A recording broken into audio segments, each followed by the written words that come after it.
नमस्कार दोस्तों, स्वागत है आप सभी का आपके अपने चैनल ज्ञान गुरु एकेडमी में। बच्चों, शिक्षा शास्त्र का हर शाम को क्लास आप लोग का आता है शाम को 6 बजे, जो कि क्लास 12th के विद्यार्थियों के लिए बहुत ही महत्वपूर्ण क्लास होता है। बच्चों, इस समय हमारी चल रही है संजीवनी बूटी वाली क्लास, और संजीवनी बूटी वाली क्लास इसलिए लाई गई थी बच्चों, ताकि आप लोग के बोर्ड एग्जाम में जो हम संजीवनी बूटी वाली क्लास में बच्चों आप लोग को पढ़ाएंगे, बोर्ड एग्जाम में बच्चों लगभग मैक्सिमम इम्पोर्टेंट क्वेश्चन यहाँ से आपको देखने को मिलने वाले हैं। ठीक है, तो इसलिए संजीवनी बूटी वाली क्लास को बिल्कुल ना छोड़िएगा। चाहे किसी भी क्लास के स्टूडेंट्स हैं, 10वीं हैं, 12वीं हैं, जितने भी आप लोग के क्लासेज आ रही हैं बच्चों, पूरा का पूरा लिया कीजिए। हर रोज शाम को 6 बजे संजीवनी बूटी वाली क्लास में शिक्षा शास्त्र आती है। दोस्तों को बच्चों जोड़ दीजिए, शेयर कर दिया कीजिए, ताकि सभी को इसका फायदा मिल सके। क्लियर है? सभी दोस्तों को शेयर कर दीजिए ताकि सभी को इसका फायदा मिल सके। अब बात हुई बच्चों कि आज हम क्या पढ़ने वाले हैं, तो शिक्षा शास्त्र में बच्चों इसका कंप्लीट सिलेबस करा दिया था, एक मैराथन भी लिया था 3 से 4 घंटे का। सारी वीडियो का मैंने बच्चों आप लोग के लिए प्लेलिस्ट बना दी है, तो प्लेलिस्ट में सारी वीडियो पड़ी हुई है। जो बच्चे शुरू से क्लासेज नहीं ले पाए होंगे, क्योंकि ये जो संजीवनी बूटी वाली क्लास में हम आप लोग को पढ़ा रहे हैं बच्चों, इसमें चैप्टर वाइज उन्हीं प्रश्नों को करा रहे हैं जो चैप्टर वाइज प्रश्न आप लोग को मैंने पढ़ाते समय भी कराया था। ठीक है, तो महत्वपूर्ण ये सारे प्रश्न आप लोग को करा दिए जाएंगे बच्चों। इसके बाद बच्चों आप लोग का फिर से शुरू होगा मोस्ट इंपोर्टेंट क्वेश्चंस की सीरीज, जिसमें चैप्टर वाइज नहीं होगा बच्चों, एक पूरा पेपर होगा जिसको हम हल करवाएंगे। क्लियर है? तो इस तरीके से आपके चैनल ज्ञान गुरु एकेडमी पे बेहतरीन तरीके से आपकी तैयारी करा दी जाएगी, चाहे किसी भी सब्जेक्ट के रिकॉर्डिंग हो बच्चों। क्लियर है? तो आज के क्लास में हम पढ़ने वाले हैं जो 4 नंबर के क्वेश्चन पूछे जाते हैं बच्चों, जिन्हें अति लघु उत्तरीय प्रश्न आप कहते हैं, उन प्रश्नों को कवर करेंगे। और ज्यादा प्रश्न नहीं है, छोटे ही हैं, क्योंकि आपको पता होगा संजीवनी बूटी वाली क्लास में हो या इसके पहले शिक्षा शास्त्र की क्लास हो बच्चों, हमने छोटी छोटी वीडियो लेके कंप्लीट सिलेबस कराया था। मेरा मेन मोटिव होता है बच्चों कि कम समय में अधिक कार्य का होना। क्लियर है? हम चाहते हैं कि समय कम हो और फायदा आपको ज्यादा हो, इसलिए छोटी वीडियो लेके आते हैं और आपके लिए इंपोर्टेंट लेके आते हैं। क्लियर है? तो चलिए, आज अति लघु उत्तरीय का पहला प्रश्न आप लोग की स्क्रीन पे दिख रहा है बच्चों, जैसा कि आप देख पा रहे हो, पर्यावरण का शाब्दिक अर्थ है। क्लियर है बच्चों? पर्यावरण का शाब्दिक अर्थ है। अब सभी बच्चों को मैंने जब चैप्टर पढ़ाया था तो बताया था कि पर्यावरण जो होता है 2 शब्दों के योग से बना है। किससे बना है बच्चों? 2 शब्दों के योग से बना है, अर्थात परि प्लस आवरण। परि शब्द का अर्थ है बच्चों चारों ओर, तथा आवरण से आशय है ढका हुआ, यानी कि चारों ओर से ढका हुआ। इस प्रकार पर्यावरण का अर्थ है चारों ओर से ढका हुआ। अतः पर्यावरण वह सब कुछ है जो किसी जीव अथवा वस्तु को चारों ओर से घेरे रहता है और जीवों व वस्तुओं को प्रत्यक्ष अथवा अप्रत्यक्ष रूप से प्रभावित करता है। क्लियर है? वो क्या करता है बच्चों? चारों ओर से घेरे रहता है और जीवों व वस्तुओं को प्रत्यक्ष अथवा अप्रत्यक्ष रूप से प्रभावित करता है। क्लियर है? आई थिंक कि पहला प्रश्न आप लोग को समझ में आ गया बच्चों। क्लियर है? किसी भी बच्चे को जो भी चीजें समझ में ना आएगी, आप लोग बेटा नीचे कमेंट बॉक्स में, कमेंट बॉक्स आप लोग के लिए खुला हुआ है, उसका कोई पैसा नहीं लगता है बेटा।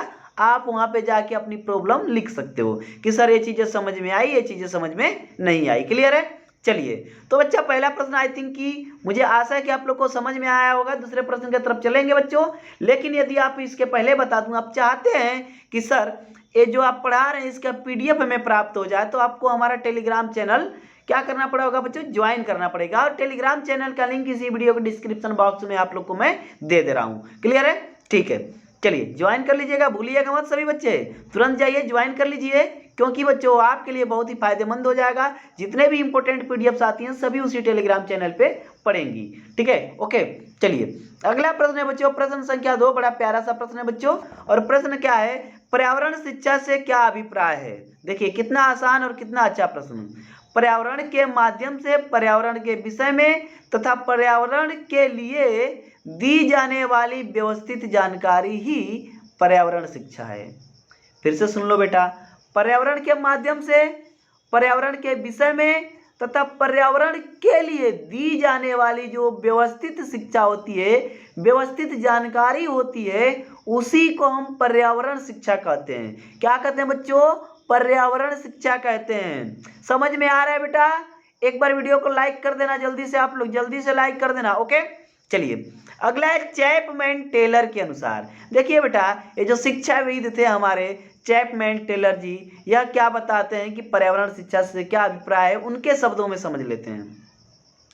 पर्यावरण शिक्षा का अभिप्राय अच्छा नागरिकता विकसित करने के लिए संपूर्ण पाठ्यक्रम को पर्यावरण मूल्यों तथा समस्याओं पर केंद्रित करना है, जिससे कि अच्छी नागरिकता का विकास हो सके एवं अधिगमकर्ता पर्यावरण के संबंध में विज्ञ प्रेरित एवं उत्तरदायी हो सके। ठीक है बच्चों, चलिए अगला है बच्चों, पर्यावरण शिक्षा के क्या लक्ष्य हैं। बहुत ही प्यारा सा प्रश्न है भी है बच्चों कि यदि हम पर्यावरण शिक्षा दे रहे हैं तो हमारा कुछ लक्ष्य है, कुछ एम है, उस शिक्षा को देने का हमारा क्या तात्पर्य है। देखिए, वर्तमान में पर्यावरण शिक्षा का प्रमुख लक्ष्य एवं उद्देश्य पर्यावरण के प्रदूषण को कम करना है। प्रदूषण की समस्या पर्यावरण शिक्षा के माध्यम से दूर की जा सकती है। पर्यावरण का जनजीवन से घनिष्ठ संबंध है, अतः पर्यावरण की समस्या का सामना करने के लिए पर्यावरण शिक्षा सर्वाधिक उपयोगी है। पर्यावरण शिक्षा के उद्देश्य निम्नलिखित हैं बच्चों। पहला है पर्यावरण प्रदूषण को कम करना। दूसरा है प्राकृतिक संसाधनों को नष्ट होने से बचाना, अर्थात प्राकृतिक स्रोतों का बचाव करना। परिवार नियोजन के प्रति सजग करना। अगला है बच्चों वृक्षारोपण को बढ़ावा देना तथा इसके प्रति जागरूकता का प्रसार करना।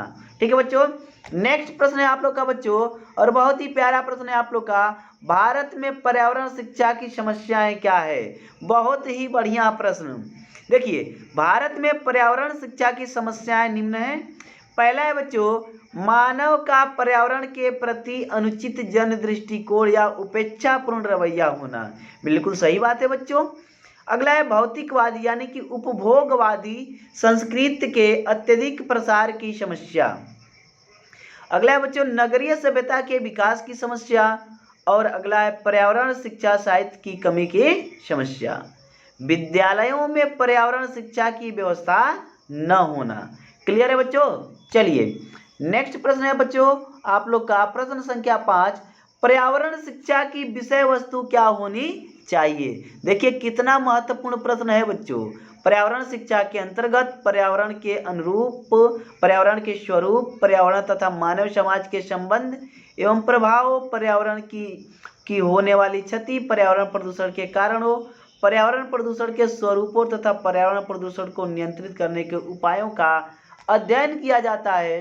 अतः पर्यावरण शिक्षा की विषय वस्तु में निम्नलिखित को शामिल किया जाना चाहिए। पहला बच्चों समझेंगे मानव और पर्यावरण के बीच संबंधों का अध्ययन करना। अगला है पारिस्थितिकी संतुलन की व्याख्या करना। जनसंख्या वृद्धि व नगरीकरण के पर्यावरणीय दुष्प्रभावों का अध्ययन करना। प्राकृतिक संसाधनों के संरक्षण व अनुकूलतम उपयोग को बढ़ावा देना। विभिन्न प्रकार के पर्यावरणीय प्रदूषणों का अध्ययन करना। जैव विविधता को संरक्षण प्रदान करना। क्लियर है बच्चों। चलिए ओके डियर, अगला क्वेश्चन है बच्चों पर्यावरण मित्रता से क्या अभिप्राय है। बहुत ही प्यारा क्वेश्चन देख सकते हैं आप सभी कि जो पर्यावरण मित्रता है इससे क्या अभिप्राय, अर्थात इसका क्या तात्पर्य है।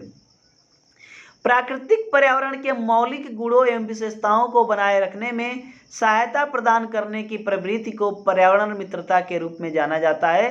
पर्यावरण मित्रता की प्रवृत्ति को अपना लेने के बाद प्राकृतिक पर्यावरण को सभी प्रकार की हानियों से बचाया जाता है।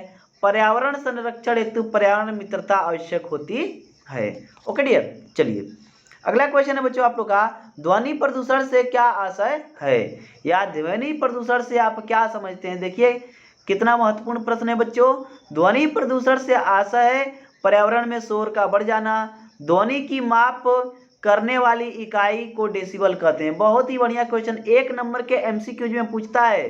ठीक है, ध्वनि के माप करने वाली इकाई को क्या कहते हैं, तो उसे कहते हैं बच्चों डेसिबल, यानी ध्वनि की इकाई क्या है, डेसिबल है। पर्यावरण में 85 डेसिबल से अधिक तीव्रता वाली ध्वनियों का व्याप्त होना ही ध्वनि प्रदूषण है। ध्वनि प्रदूषण के प्रमुख स्रोत कारखानों की मशीनें, वाहनों का शोर, लाउडस्पीकर, विमानों का उड़ना आदि है। ओके डियर, चलिए अब देखिए प्रदूषण से कुछ हानियां भी तो होती हैं। देखिए ध्वनि प्रदूषण का हमारे शारीरिक एवं मानसिक स्वास्थ्य पर प्रतिकूल प्रभाव पड़ता है। इससे उच्च रक्तचाप, हृदय रोग, मानसिक तनाव तथा बहरापन जैसे विकार उत्पन्न हो जाते हैं। ठीक है बच्चों, कभी कभी स्टेज में लोग बहरे भी हो सकते हैं। और आज का बच्चों, आज के पार्ट का ये आखिरी क्वेश्चन आप लोग के स्क्रीन पे आ गया। बहुत महत्वपूर्ण प्रश्न है, देख के ही आप समझ गए होंगे कि सर कितना आसान है। देखिए, प्रदूषण की समस्या के समाधान के 2 उपायों का वर्णन कीजिए। पर्यावरण प्रदूषण को नियंत्रित करने के उपाय निम्नलिखित हो सकते हैं। सामाजिक, वानिकी, वन महोत्सव आदि जन भागीदारी कार्यक्रमों के द्वारा वनों के अंतर्गत क्षेत्रफल में वृद्धि करनी चाहिए। प्रदूषण पर नियंत्रण पाने के लिए प्राकृतिक संसाधनों, कूड़े कचरे व अवांछित पदार्थों का नियोजित ढंग से प्रबंध करें तथा विषैले रसायनों के प्रचलन पर रोक लगाया जाए। अपशिष्टों को उपचार करने के बाद ही फेंकना चाहिए। जितने भी अपशिष्ट होते हैं बच्चों, उनका तो जब तक उपचार न हो जाए उन्हें फेंकना नहीं चाहिए। सो डियर स्टूडेंट्स, आज हमने बहुत ही अच्छी तरीके से चैप्टर नंबर जो 6 का आप लोग का पार्ट 2 है बच्चों, जिसमें हमने पढ़ा अति लघु उत्तरीय प्रश्न जो 4 नंबरों के थे। बहुत ही जितने भी महत्वपूर्ण प्रश्न इस चैप्टर में हो सकते थे, सभी प्रश्नों को हमने इस वीडियो में कवर किया है बच्चों। ठीक है, सभी प्रश्नों को इस वीडियो में कवर किया है। यदि आप लोग को वीडियो पसंद आई हो तो लाइक करना ना भूलिए। चैनल पर नए हैं तो चैनल को सब्सक्राइब करके बेल आइकन दबाना ना भूलिए बेटा। ज़्यादा से ज़्यादा दोस्तों में शेयर कीजिए ताकि सभी को पता चल सके कि आपका चैनल यानी कि आपके अपना परिवार ज्ञान गुरु एकेडमी पे आपके लिए कितनी मेहनत की जा सकती है। ओके, तो बस आज की क्लास में इतना ही। स्वस्थ रहिए, मस्त रहिए, अपनों के प्यार के साथ, हल्की सी मुस्कान के साथ कर दिखाओ कुछ ऐसा कि दुनिया करना चाहे आपके जैसा। मिलते हैं अगले क्लास में, तब तक के लिए धन्यवाद, बाय बाय, खुदा हाफिज।